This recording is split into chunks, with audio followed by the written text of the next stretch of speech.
Well, joining us now is a Republican Texas Congressman and member of the House Foreign Affairs and House Armed Services Committees, Ronny Jackson. Congressman, thank you for taking time on this Saturday afternoon. So much news to get into. I want to start with the ceasefire in the Middle East. You heard from our report there from Trey Yingst in Gaza City. It's holding, but there is also a sense that it could unravel. What is your reaction this morning?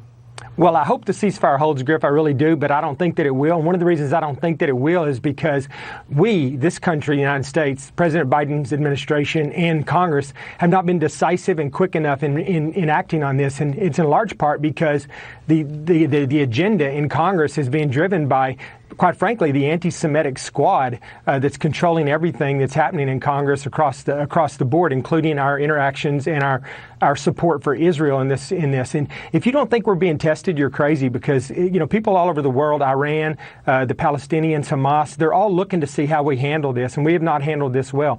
And I just think this is just really unveiled how the Democrat Party has changed so much over the last decade or so, and how these people that are driving from the socialist Marxist minority in the party are influencing it. And I'll give you an example. In 2014, about 300 rockets were launched into Israel, and the Democrats led a resolution condemning Hamas over this. We had 4,000 rockets launched into Israel this time in less than 10 days, and they would not do that again. And they're not capable of it at this point. And so I just think that things have really changed, and the Democrats in general have really abandoned our support for Israel. And this is going to be a problem for us going forward with peace in the Middle East. Congressman, as a member of the House Foreign Affairs Committee, what are you, both your Republican side and Democrat colleagues, doing to address the Middle East situation?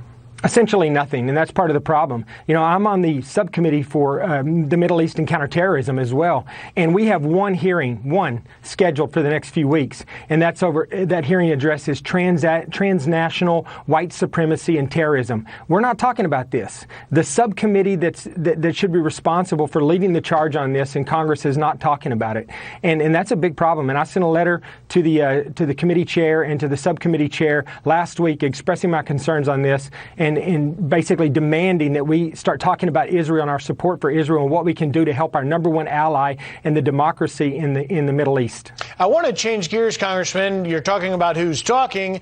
Vice President Kamala Harris.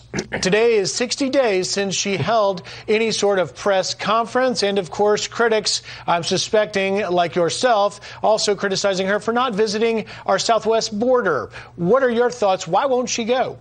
Well, because the border's a disaster, and she doesn't want to be identified with it either. I really think that President Biden put her in charge of it without her even knowing about it, it seems like, because from day one, she's wanted to have nothing to do with the border. And I don't blame her. It's a disaster down there if you go down there.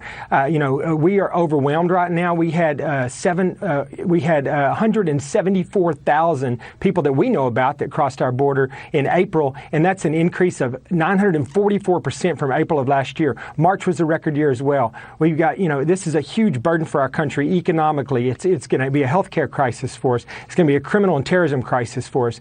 The border is an absolute mess right now. We have record numbers of heroin, methamphetamine, cocaine, fentanyl crossing our border. We have some long-term issues that we're going to have to deal with on this, and she does not want to be a part of it, but she needs to get down there, and we need to stop this. The Democrats think that we're going to stop talking about this because they're going to get the press to stop talking about it, and that's really what's going on right now.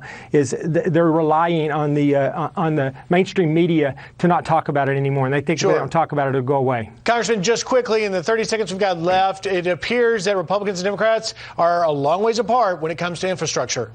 Yeah, infrastructure is not going to get done right now. I don't think the Democrats won't back off of all the social spending that they have in there. There's only about 6% of the initial money that they put forward that actually deals with anything to do with infrastructure. And we're just not in a position anymore in this country to continue to spend trillions and trillions of dollars of our kids' and grandkids' money on this kind of garbage to support the social agenda that the left's pushing right now. You mentioned the squad before on another issue, but we did see them almost tank the Capitol Security Supplemental. Do you anticipate them playing a role in this infrastructure talks? I think they probably will. Like I said, they control a lot of almost everything that happens in that party right now. They're in complete control. Congressman Ronny Jackson, thank you very much.